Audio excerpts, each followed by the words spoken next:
Hello and welcome to my presentation on drugs and other addictive behaviors in Italy. This presentation is done by me, Nolan Coon, and it is for PH 148 Drug Abuse and its Prevention. First, we're going to look at Italian culture and the view on addictive behaviors. Italy has a rich history of a drinking culture, especially when it comes to red wine. Me, as someone personally who has spent time living in Italy, you notice that red wine is consumed at nearly every meal and every social gathering. It could be anything from a lunch with relatives or a business meeting to anything just eating to sit down for a little bit in a market. Red wine is consumed at almost every stop and you constantly see it being drank. Italians have similar views on recreational drugs as many other large Western countries. When I'm talking about large Western countries, I'm thinking about the US, Canada, places like the UK, Germany. So, while overuse of recreational drugs is always looked down upon by many people, when someone's able to handle and control this in moments like a party or having a fun weekend out with friends, a lot of Italians can view this as not a big deal. As long as they're following the laws and they're not overdoing it to where it's becoming an issue, many people view this as something that's acceptable. Common recreational drugs such as marijuana are technically illegal, but they're decriminalized in Italy, something that we see a lot in some states in the US. Universal health care in Italy is something that's a part of the culture that's been great and allows for addicts to receive the proper treatment and recover and rehab without having to go bankrupt. Consumption and addictive habits. Italy came in at number 2 on the global drug survey in cocaine consumption. That is a major stat due to the lack of population compared to many other large countries who probably have similar cocaine problems. Italy is known for their nightlife in cities like Rome, Venice, and Milan, and many believe that recreational drug use like cocaine, ecstasy, and all that is attributed to that bustling nightlife and club scene. A major issue of Italy is their problem with tobacco use, mainly with cigarettes. In 2022, 37% of Italian adults reported the consumption of 6 to 10 cigarettes smoked per day. That is a huge number. It creates health issues not just for the smoker, but also for people walking around town, creating these negative air problems, bad air quality for many, and secondhand smoke.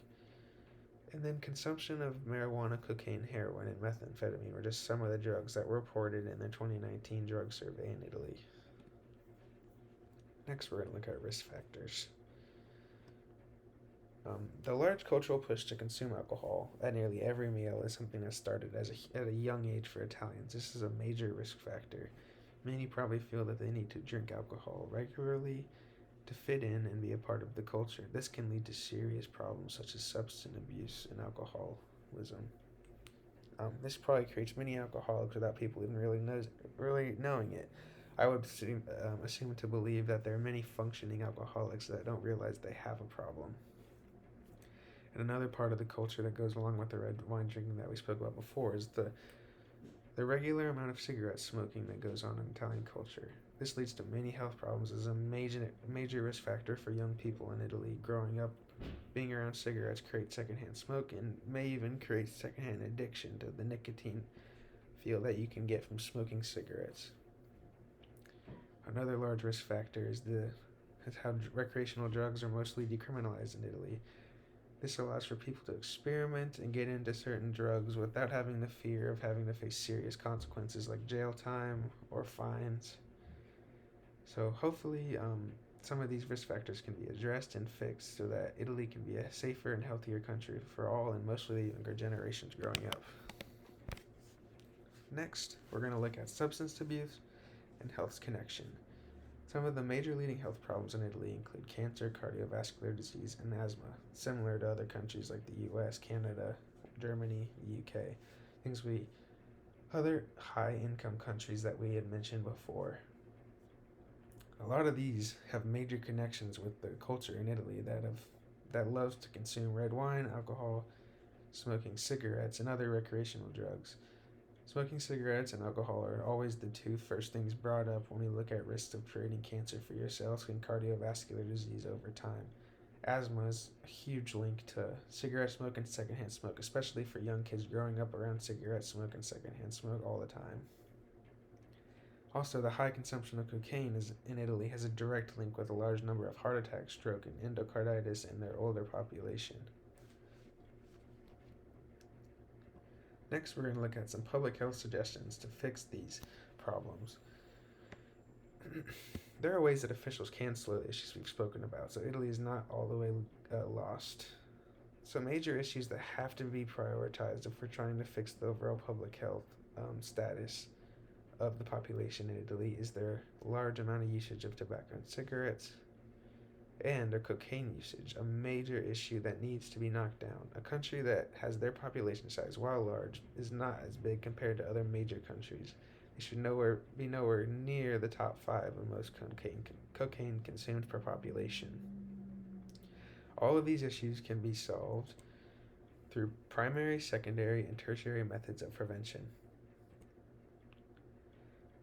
Let's talk about these prevention methods. Primary prevention is preventing something before an issue arises. An example of how we can do this in Italy is legal limits can be placed on the amount of purchased cigarettes per customer, and age limits can be increased to prevent youth smoking and drinking.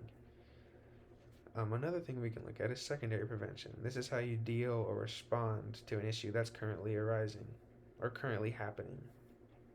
Something we can do to face this is provide scheduled checkups for heavy smokers and drinkers through the Universal Healthcare Program.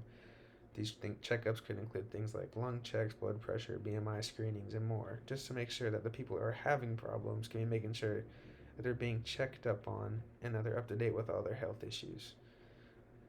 And tertiary prevention is something that we look to find a long-term solution to solve these issues over time, to put these issues to bed. And this could be installing rehab centers, initiatives for cocaine users, maybe implementing support groups and harm reduction services to educate people on the things they're putting into their body and how it could be hurting them, hopefully to turn a corner and fix these issues.